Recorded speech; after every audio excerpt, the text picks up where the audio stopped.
Welcome to Sahana Suhas YouTube channel. ಇವತ್ತು ಬೆಳಗ್ಗೆ ಒಂದು 5:45 ಹಿಂಗೆ ಎದ್ದುಬಿಟ್ಟಿದ್ದೆ. ಸೊ ಇಳಿದು ಬರ್ತಾಯಿದ್ದೆ, ಅಲ್ಲಿ ನೋಡ್ತಿರ್ಬೋದು ಗೊಂಬೆ ಕಣ್ಣು ಹೆಂಗೆ ಮಿಂಚ್ತಾ ಇದೆ ಅಂತ ಅಂದು. ಸೊ ಮೇಲಿಂದ ಅಥವಾ ಯಾರಾದರೂ ಹೊರಗೆ ಡೋರ್ ತೆಗೆದ್ರೆ ಸಾಕು ಅವಳಿಗೆ ಸಿಕ್ಕಾಪಟ್ಟೆ ಖುಷಿ ಆಗಿಬಿಡುತ್ತೆ ನಾನು ಮಾತಾಡಿಸ್ಲಿ ಅಂತ ಅಂದು. ಈ ಬೆಕ್ಕು ಅಷ್ಟೇ, ಗೊಂಬೆ ಹತ್ರನೇ ಕೂತ್ಕೊಳ್ಳೋದು. ಅಷ್ಟೇ ಅಲ್ಲ, ಯಾರನ್ನಾರು ಒಬ್ಬರು ಮಾತಾಡ್ಸಿದ್ರೆ ಸಾಕು ನನ್ನೂ ಮಾತಾಡಿಸ್ಲಿ ಅಂತಂದು ಬಂದುಬಿಡ್ತಾರೆ. ಹೆಸರು ಕರೆದ್ರೆ ಸಾಕು ಬಂದುಬಿಟ್ಟ ಟೈಗರು. ಸೊ ಅದಾದಮೇಲೆ ಬೆಳಗ್ಗೆ ನಾನು ಬೇಗ ಕೆಲಸ ಮುಗಿಸ್ಕೊಳ್ಳೋದು ಅಂದರೆ ಮೊದಲು ದೇವ್ರ ಮನೆ ಅದು ಕಡ್ಡಾಯ ನಂದು. ಯಾಕಂತಂದರೆ ಮೊದಲು ನಾನು ಅಡುಗೆ ಮನೆ ಹೋಗೋಕ್ಕೂ ಮೊದಲೇ ದೇವ್ರ ಮನೆದೆಲ್ಲ ಮುಗಿಸ್ಕೊಂಡ್ಬಿಡ್ತೀನಿ. ನನಗೇನೋ ಗೊತ್ತಿಲ್ಲ, ಅದು ಬೆಳಗ್ಗೆ ಎದ್ದ ತಕ್ಷಣ ದೇವ್ರ ಮನೇಲಿ ದೀಪ ಉರಿತಾನೆ ಇರಬೇಕು, ಬೆಳಗ್ತಾ ಇರಬೇಕು.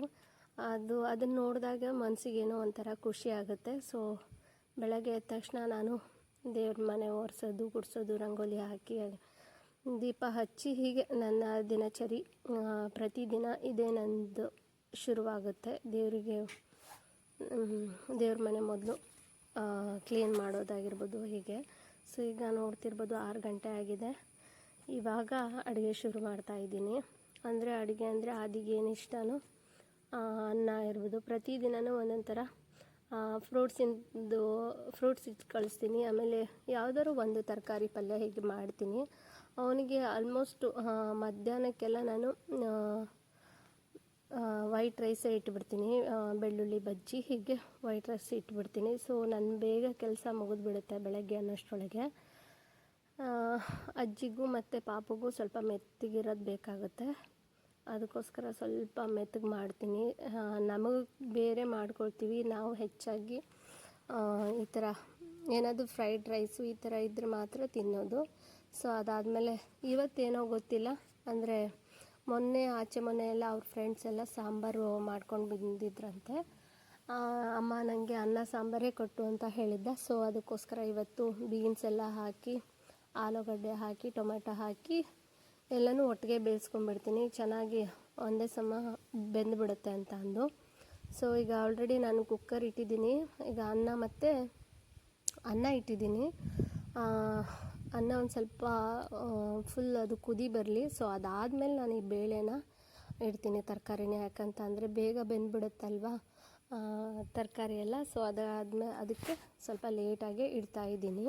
ಸೊ ಆದಿಗೆ ಈ ಥರ ತರಕಾರಿ ಪಲ್ಯ ಅವ್ನಿಗೆ ಇರಲೇಬೇಕು. ಏನಾದರೂ ಊಟ ಮಾಡಬೇಕಾದ್ರೆ ಅವನಿಗೆ ಹೋಳು, ಆಲೂಗಡ್ಡೆ ಆಗಿರ್ಬೋದು, ಹೀಗೆ ಯಾವುದೇ ಅವನಿಗೆ ಫೇವ್ರೇಟ್ ಅಂದರೆ ಬೀಟ್ರೋಟ್ ಪಲ್ಯ. ಯಾವಾಗಲೂ ಬೀಟ್ರೋಟ್ ಪಲ್ಯ ಆಗಿರ್ಬೋದು, ಬೀಟ್ರೋಟ್ ಹುಳಿ ಆಗಿರ್ಬೋದು, ಆಮೇಲೆ ಬೀಟ್ರೋಟ್ ಪಲಾವ್ ಮಾಡು ಅಂತಂದು ಮಾಡಿಸ್ಕೊಂಡು ಹೋಗ್ತಾನೆ. ಸೊ ಅವ್ನಿಗೆ ಹೀಗೆ ತರಕಾರಿದು ಅಥವಾ ಕಾಳಿಂದು ಚೆನ್ನ ಎಲ್ಲ ಹಾಕಿ ಹಿಂದಿನ ದಿನ ರಾತ್ರಿನೇ ನೆನೆಸಿಟ್ಕೊಂಡು ಅವನಿಗೆ ಪಲಾವಿಗೆಲ್ಲ ಅದನ್ನ ಆ್ಯಡ್ ಮಾಡಿಕೊಡ್ತೀನಿ. ಸ್ವಲ್ಪ ಪ್ರೋಟೀನು ಹೋಗುತ್ತೆ ಅನ್ನೋದಕ್ಕೋಸ್ಕರ. ಸೊ ಮೊದಲೆಲ್ಲ ಏನು ಮಾಡ್ತಿದ್ದ, ಅಷ್ಟೆಲ್ಲ ಲೈಕ್ ಮಾಡ್ತಿರ್ಲಿಲ್ಲ. ಕೆಲವೊಂದು ಸಲ ಅವ್ನ ಮಕ್ಕಳು ಮನಸ್ಸೇ ಹಾಗೆ, ಒಂದು ಸಲ ಇಷ್ಟಪಟ್ಟು ತಿಂದಿದ್ದು ನೆಕ್ಸ್ಟ್ ಟೈಮ್ ಅದು ಮಾಡಿಕೊಟ್ರೆ ತಿನ್ನೋದೇ ಇಲ್ಲ. ಇವತ್ತು ಮಾಡಿಕೊಡ್ತಾಯಿದ್ದೀನಿ. ಬಟ್ ಏನು ಮಾಡ್ಕೊಂಡು ಬರ್ತಾನೆ ಗೊತ್ತಿಲ್ಲ, ಕೆಲವೊಂದು ಸಲ ಹಾಗೆ ಇದ್ದುಬಿಡುತ್ತೆ ಬಾಕ್ಸಲ್ಲೆಲ್ಲ. ಸೊ ಟೊಮೆಟೊನ ಹೀಗೆ ಚಾಪ್ ಮಾಡ್ಕೊಂಡು ಎಲ್ಲ ಬೇಳೆಗೆ ಹಾಕ್ಕೊಳ್ತಾ ಇದ್ದೀನಿ. ಇದ್ರ ಜೊತೆಗೆ ಸ್ವಲ್ಪ ಅರಿಶಿನ ಮತ್ತು ಉಪ್ಪನ್ನು ಸೇರಿಸ್ಕೊಂಡು ಸ್ವಲ್ಪ ಎಣ್ಣೆಯನ್ನು ಹಾಕ್ಕೊಂಡು ನಾನು ಅದನ್ನು ಕುಕ್ಕರಲ್ಲಿ ಇಡ್ತಾ ಇದ್ದೀನಿ. ತರಕಾರಿ ಬೇಯೋಕ್ಕೇನು ತುಂಬ ಟೈಮ್ ಬೇಡ ಅಂತಂದರೆ ಮೊದಲೆಲ್ಲ ಅನ್ನ ಮಾಡ್ಕೊಂಡಿದ್ದೀನಿ. ಅವನಿಗೆ ಒಂದು ಸ್ವಲ್ಪ ಮೆತ್ತಗಿದ್ರೆ ತಿಂತಾನೆ ಅವನು. ಸೊ ಅದಕ್ಕೋಸ್ಕರ ಮೊದಲೇ ಅನ್ನ ಇಟ್ಕೊಂಡಿದ್ದೀನಿ. ಇದಾದಮೇಲೆ ಈಗ ಇಟ್ಕೊಳ್ತೀನಿ.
ಬರ್ತೀಯ ನೀನು?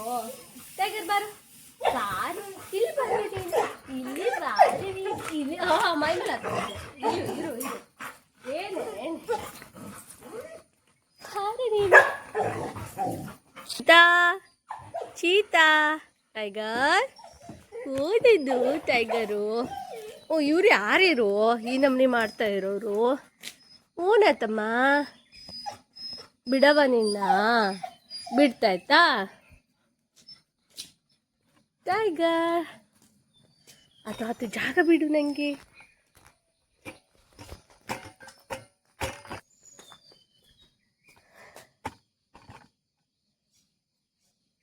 ಬೆಳಗಿನ ಜಾವ ಎಷ್ಟು ಪೀಸ್ ಆಗಿತ್ತು ಅಂದರೆ ವಾತಾವರಣ.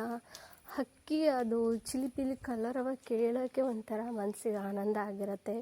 ತುಂಬ ಪೀಸಾಗಿತ್ತು, ಚೆನ್ನಾಗಿ ಗಾಳಿ ಬೀಸ್ತಾ ಇತ್ತು. ಹಾಗೆ ಹೂ ಕೊಯ್ಯೋಣ ಅಂತ ಬಂದಿದ್ದೆ. ಸೊ ಮೆಣಸಿನ್ಕಾಯಿನೂ ಕೂಡ ಖಾಲಿಯಾಗಿತ್ತು. ನಮ್ಮ ಮನೆ ಮುಂದ್ಗಡೆ ಈ ಥರ ಸೂಜಿ ಮೆಣಸು, ಸಣ್ಣ ಮೆಣಸು ಅಂತ ಹೇಳ್ತಾರಲ್ಲ, ತುಂಬ ಬಿಟ್ಟಿತ್ತು, ಎಲ್ಲ ಹಣ್ಣಾಗಿಬಿಟ್ಟಿತ್ತು. ತೋಟದಲ್ಲಿದ್ದರೆ ಮಾತ್ರ ಯಾವುದಾದ್ರು ಹಕ್ಕಿ ಹೀಗೆ ನವಿಲು ಎಲ್ಲ ತಿಂದುಬಿಡ್ತಿತ್ತು. ಸೊ ನಮ್ಮ ಮನೆ ಅಂಚಲ್ಲೇ ಹೀಗೆ ಬೆಳ್ಕೊಂಡಿದ್ದೆ. ಸೊ ಪುಣ್ಯಕ್ಕೇನು ಖಾಲಿ ಆಗಿರಲಿಲ್ಲ, ಅದನ್ನು ಕೊಯ್ತಾ ಇದ್ದೆ. ಅದ್ರದ್ದು ಚಟ್ನಿ, ಕಾಯಿ ತುರಿ ಮತ್ತು ಸ್ವಲ್ಪ ಹಿಂಗೆ ಹಾಕಿ ಎಣ್ಣೆನೆಲ್ಲ ಫ್ರೈ ಮಾಡಿಕೊಂಡು ಚಟ್ನಿ ಮಾಡ್ತಾರೆ. ತುಂಬ ರುಚಿಯಾಗಿರುತ್ತೆ. ಅದನ್ನ ಚಪಾತಿ ಆಗಿರ್ಬೋದು, ಅನ್ನಕ್ಕಾಗಿರ್ಬೋದು, ದೋಸೆ, ಇಡ್ಲಿ ಎಲ್ಲದಕ್ಕೂ ಕೂಡ ಕಾಂಬಿನೇಷನ್ ಆಗಿ ನಾವು ಮಾಡ್ಕೋಬೋದು. ಅಷ್ಟು ಟೇಸ್ಟಿಯಾಗಿರುತ್ತೆ.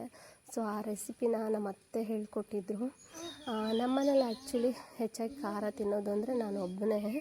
ಸೊ ನಾನು ಯಾವಾಗಲೂ ಹಂಗೆ ಮಾಡ್ಕೊಂಡಿರ್ತೀನಿ.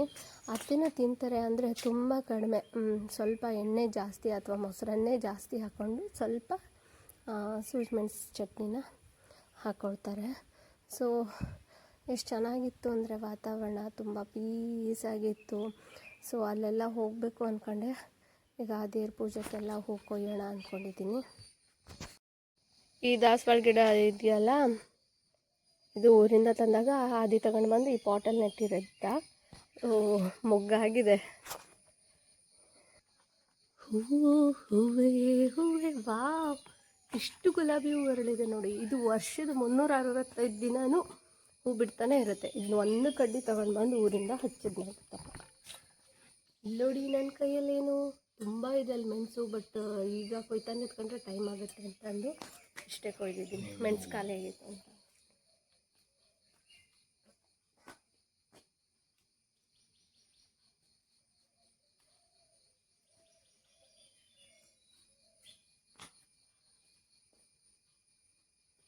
ನಿಮ್ಗೆ ಹಿಂದ್ಗಡೆ ಸೌಂಡ್ ಕೇಳ್ತಿರ್ಬೋದು, ಎಷ್ಟು ಚೆನ್ನಾಗಿ ಹಕ್ಕಿ ಕೂಗ್ತಾ ಇತ್ತು ಅಂತ ಅಂದು. ಸೊ ಈ ಗುಲಾಬಿ ಗಿಡ ಒಂದು 2 ವರ್ಷ ಆಯ್ತಪ್ಪ. ಎಷ್ಟೆಲ್ಲ ಹೂ ಬಿಟ್ಟಿತ್ತು ಅಂದರೆ ಒಂದು ಸಲ ಲೆಕ್ಕ ಮಾಡಿದ್ದೆ, ಒಂದು 53 ಮೊಗ್ಗಲ್ಲ ಹೂವೇ ಬಿಟ್ಟಿತ್ತು. ಮೊಗ್ಗೆಲ್ಲ ಬಿಟ್ಟರೆ ಯಾವ ಹೂವು ಅಷ್ಟೆಲ್ಲ ಬಿಟ್ಟಿತ್ತು. ತುಂಬ ಬಿಡುತ್ತೆ ಇದು. ಈಗಂತೂ ಇಲ್ಲಂತೂ ಸಿಕ್ಕಾಪಟ್ಟೆ ಬಿಸಿಲಿದೆ, ಒಂದು ಚೂರು ತಂಪು ಅನ್ನೋದಿಲ್ಲೇ ಇಲ್ಲ. ನಮ್ಮದು ಹೊನ್ನಾವರ ಆಗಿರೋದ್ರಿಂದ ಕರಾವಳಿ ಭಾಗ ಅಲ್ವಾ, ಸಿಕ್ಕಾಪಟ್ಟೆ ಸೆಕೆ ಆಗುತ್ತೆ. ಈಗಂತೂ ಮಳೆಗಾಲ ಅನ್ನೋ ಥರನೇ ಕಾಣ್ತಾ ಇಲ್ಲ. ಗಿಡಕ್ಕೂ ಎಲ್ಲ ನೀರು ಕಡಿಮೆ ಆಗಿತ್ತು. ಮತ್ತು ವಾತಾವರಣನೂ ನೋಡ್ತಿರ್ಬೋದು ಎಷ್ಟು ಸೆಕೆ ಆಗಿತ್ತು ಅಂದರೆ ಬೆಳಗ್ಗೆ ಮಾತ್ರ ಅದು ತಂಪಾದ ವಾತಾವರಣ. ನಂತರ 9 ನೋಡಿ ಯಾವ ಥರ ಬೆಳೆದಿದೆ ಅಂತ. ಬಿಸಿಲು ಉರಿ ಸೆಕೆ. ಅದರಲ್ಲೂ ಈ ಕರೆಂಟ್ ಇಲ್ಲ ಅಂದರೆ ಮಾತ್ರ ಒಳಗಡೆ ಕೂತ್ಕೊಳ್ಳೋಕೆ ಸಾಧ್ಯ. ಅಷ್ಟೆಲ್ಲ ಸೆಕೆ ಶುರುವಾಗ್ಬಿಡುತ್ತೆ. ಆದರೂ ಲಾಸ್ಟ್ ಒಂದು ವೀಕ್ ಹಿಂದೆ ತುಂಬ ಜೋರು ಮಳೆ ಬಂದಿತ್ತು. ನೋಡ್ತಿರ್ಬೋದು ಎಷ್ಟು ಚೆನ್ನಾಗಿ ಹಸಿರೆಲ್ಲ ಚಿಗುರ್ಕೊಂಡಿದೆ. ಈ ಕಾಡು ಗಿಡಕ್ಕೆಲ್ಲ ನೀರು ಹಾಕೋದು ಬೇಡ, ಗೊಬ್ಬರ ಕೊಡೋದು ಬೇಡ, ಎಷ್ಟು ಚೆನ್ನಾಗಿ ಬೆಳೆದಿರುತ್ತೆ ಅಂದರೆ ಖುಷಿಯಾಗುತ್ತೆ ಅದು ನೋಡೋಕ್ಕೆ. ನಾವೆಷ್ಟೇ ಒಂದು ಗಿಡಕ್ಕೆ ಎಷ್ಟು ಪ್ರೊಟೆಕ್ಟ್ ಮಾಡೋದಾಗಿರ್ಬೋದು, ಅದಕ್ಕೆ ಗೊಬ್ಬರ ಕೊಡೋದಾಗಿರ್ಬೋದು, ನೀರು ಕೊಡೋದಾಗಿರ್ಬೋದು, ಹೂವಿನ ಗಿಡ ನೋಡ್ಬೋದು ಎಷ್ಟೆಲ್ಲ ಕಾಪಾಡ್ಕೊಳ್ಳೋಣ ಅಂದ್ಕೊಂಡ್ರು ಅದು ಒಂದಲ್ಲ ಒಂದಿನ ಅಥವಾ ಒಂದೊಂದ್ಸಲ ಹುಟ್ಟೋದೇ ಇಲ್ಲ. ಸಿಕ್ಕಾಪಟ್ಟೆ ಬೇಜಾರಾಗಿರುತ್ತೆ. ಈ ಕಾಡಲ್ಲಿರೋ ಮರಕ್ಕೆ ಎಲ್ಲ ದೇವ್ರದ್ದೊಂದು ವರ ಅಂತಲೇ ಹೇಳ್ಬೋದು. ಸೊ ನಮ್ಮಲ್ಲಿ ತುಂಬ ಚೆನ್ನಾಗಿ ದೂರವೇ ಬಂದಿತ್ತು, ತುಂಬ ಉದ್ದುದ್ದಾಗಿ. ಬೇಸಿಗೆ ಟೈಮಲ್ಲೆಲ್ಲ ದೂರವೇ ನಾವು ಹುಡುಕಿ ಕೊಯ್ಬೇಕು. ಸೊ ವಾತಾವರಣ ಎಷ್ಟು ಚೆನ್ನಾಗಿದೆ ನೋಡ್ತಿರ್ಬೋದು. ಮನೆ ಮುಂದ್ಗಡೆ ಇದು ವಾತಾವರಣ, ಆ ಕಡೆ ಒಂದು ಸ್ವಲ್ಪ ಮೋಡ, ಕೊಟ್ಟಿಗೆ ಮಧ್ಯೆ ಈ ಥರ ಹಸಿರು, ತುಂಬ ಚೆನ್ನಾಗಿತ್ತು ವಾತಾವರಣ. ಸೊ ಈಗ ದೂರ್ವ ಎಲ್ಲ ಕೊಯ್ಕೊಂಡು ಮನೆಗೆ ಹೋಗ್ತಾ ಇದ್ದೀನಿ. ಈಗ ಆಲ್ರೆಡಿ ಕುಕ್ಕರ್ ಕೂಡ ವಿಜಿಲ್ ಆಗಿತ್ತು, ಅಜ್ಜಿಗೆ ಹೇಳಿ ಬಂದಿದ್ದೆ. ಹಿಂಗೆ ಸಿಟಿ ಆದ ತರಕಾರಿ ಸಾಗುನ ಮಾಡಬೇಕು ಅಂದ್ಕೊಂಡಿದ್ದೀನಿ. ದೋಸೆಗೆ ಚೆನ್ನಾಗಾಗುತ್ತೆ, ತಿನ್ಬೋದು, ಸಖತ್ತಾಗಿರುತ್ತೆ. ಬೇಗ ಮಾಡೋಣ. ಸಾಂಬಾರು ಮಾಡೋದಿದೆ ಇನ್ನು. ಸಾಂಬಾರು ಅಷ್ಟೇ ಸಿಂಪಲಾಗಿ ಮತ್ತು ಟೊಮೆಟೊ, ಈರುಳ್ಳಿ ಮತ್ತು ಆಲೂಗಡ್ಡೆ ಹಾಕಿ ಸ್ವಲ್ಪ ಹೋಳು ಸಿಗಲಿ ಅಂತಂದು ಸಾಂಬಾರು ಮಾಡ್ಕೊಂಡಿದ್ದೆ. ಜೊತೆಗೆ ಬೆಳ್ಳುಳ್ಳಿ ಬಜ್ಜಿ ಮಾಡಿ ಅದಕ್ಕೆ ಅನ್ನ ಕಲಿಸ್ಕೊಟ್ಟಿದ್ದೆ. ಸೊ ಅನ್ನ ಮೊಸರು ಅವನಿಗೆ ಮ್ಯಾಂಡಿಟರಿ, ಅವನಿಗೆ ಯಾವಾಗಲೂ ಇಷ್ಟ ಆಗುತ್ತೆ ಅನ್ನ ಮೊಸರು. ಒಂದು ವೇಳೆ ಸಾರು ಇಷ್ಟ ಆಗದೇ ಇದ್ದರೂ ಅನ್ನ ಮೊಸರಾದ್ರು ತಿನ್ಕೊಂಡು ಬರಲಿ ಅಂತ ಅಂದು. ಸೊ ಈಗ ನಮ್ಮ ಮನೇಲಿ ಎಲ್ಲರಿಗೂ ಫೇವ್ರೇಟ್ ಆಗಿತ್ತು, ನಮ್ಮ ಅತ್ತೆಗಾಗಿರ್ಬೋದು, ಸುಹಾಸ್ಗಾಗಿರ್ಬೋದು, ತುಪ್ಪದ ಅವಲಕ್ಕಿ ಅಂತ ಅಂದು. ತುಂಬ ರುಚಿಯಾಗಿರುತ್ತೆ, ಇನ್ಸ್ಟೆಂಟು. ಸ್ವೀಟ್ ಕ್ರೇವಿಂಗ್ಸ್ ಇದ್ದವ್ರಿಗೆ ಮಾತ್ರ ಇದೊಂದು ಒಳ್ಳೆ ರೆಸಿಪಿ ಅನ್ಬೋದು, ಆಯಿತಾ. ತುಂಬ ರುಚಿಯಾಗುತ್ತೆ. ಈಗ ಆದಿನೂ ಕೂಡ ಅದನ್ನೇ ಹಿಡ್ಕೊಂಡು ಬಿಟ್ಟಿದ್ದಾನೆ. ಅವನಿಗೂ ಅಷ್ಟೇ, ಖಾರ ತಿನ್ನೋದೇ ಇಲ್ಲ ಅವನು. ಪ್ರಮಾಣ ಕಡಿಮೆ, ತಿನ್ನೋದೇ ಇಲ್ಲ ಅಂತಲ್ಲ, ಸ್ವಲ್ಪ ಪ್ರಮಾಣ ಕಡಿಮೆ, ಸ್ವೀಟಿನ್ ಜಾಸ್ತಿ ಇದೆ. ಸೊ ಅವನಿಗೋಸ್ಕರ ತುಪ್ಪದ ಅವಲಕ್ಕಿ ಕೊಟ್ಟಿದ್ದೆ. ದಿನಾನು ಆ್ಯಪಲ್ ಅದೆಲ್ಲ ತೊಗೊಂಡು ಹೋಗ್ತಿದ್ದ. ಸೊ ಇವತ್ತೊಂದು ಡಿಫ್ರೆಂಟ್ ಆಗಿರಲಿ ಅಂತ ಅಂದು ತುಪ್ಪದ ಅವಲಕ್ಕಿ ಕೊಟ್ಟಿದ್ದೆ. ಅವನಿಗೆ ಇಷ್ಟಪಟ್ಟು ತಿಂತಾನೆ ಅದನ್ನ, ತುಪ್ಪದ ಅವಲಕ್ಕಿನ. ಸ್ನ್ಯಾಕ್ ಟೈಮು ಒಂದಿರುತ್ತೆ. ಸೊ 11:30 ಹೀಗೆಲ್ಲ ಸ್ನ್ಯಾಕ್ ಟೈಮು. ಸೊ ಆವಾಗ ಆ್ಯಪಲ್ ಆಗಿರ್ಬೋದು, ಹೀಗೆ ಏನಾದರೂ ಮನೇಲಿ ಚಕ್ಲಿ ಈ ಥರದ್ದು ಏನಾದರೂ ಮಕ್ಕಳೆಲ್ಲ ತೊಗೊಂಡು ಬರ್ತಾರಂತೆ. ನಿಜ ಹೇಳಬೇಕು ಅಂದರೆ ನಾ ಚಕ್ಲಿ ಅಂಥದ್ದೆಲ್ಲ ಕೊಡೋದು ತುಂಬ ಅಪರೂಪ. ಹಾಗೆ ಫ್ರೈಡ್ ಐಟಮ್ ನಮ್ಮ ಮನೇಲಿ ಮಾಡೋದಿಲ್ಲ ಅಂತಲ್ಲ, ಇಷ್ಟಪಟ್ಟು ಮಾಡ್ಕೊಂಡು ತಿಂತೀವಿ. ಅಂದರೆ ಡೈಲಿ ಅದನ್ನೇ ತಿನ್ನೋದಿಲ್ಲ. ಸೊ ಎಲ್ಲ ಅವನಿಗೆಲ್ಲ ಬಾಕ್ಸಿಗೂ ಹಾಕಿ ಕಟ್ಟಿಟ್ಟಿದ್ದೆ. ಸೊ ಅದಾದಮೇಲೆ ಅವ್ನು ಹೇಳೋಕ್ಕೂ ಮೊದಲೇ ಒಂದು ಸ್ವಲ್ಪ ಮನೆ ಕೆಲಸ ಎಲ್ಲ ಮುಗಿಸ್ಕೊಂಡ್ಬಿಡೋಣ ಅಂತಂದು ಗುಡಿಸ್ತಾ ಇದ್ದೆ. ಸೊ ಅತ್ತೆ ಇಲ್ಲಿ ಅಡಿಕೆ ಆರಿಸ್ತಾರೆ, ನಾನು ಮೇಲ್ಗಡೆ ಅಡಿಕೆ ಆರಿಸ್ತೀನಿ. ಈಗೆಲ್ಲ ಮೊದಲು ಒಂದು 8:30 ಅನ್ನೋಷ್ಟರೊಳಗೆ ನನ್ನ ಮನೆ ಕೆಲಸ ಆಗಿರ್ಬೋದು, ಪಾತ್ರೆ ಎಲ್ಲ ನಾನು ನೈಟೇ ಎಲ್ಲ ತೊಳೆದ್ಬಿಟ್ಟು ಮಲಗ್ತೀನಿ. ಹೆಚ್ಚಿದ್ರೆ ಅತ್ತೆ ಕೂಡ ತೊಳಿತಾರೆ.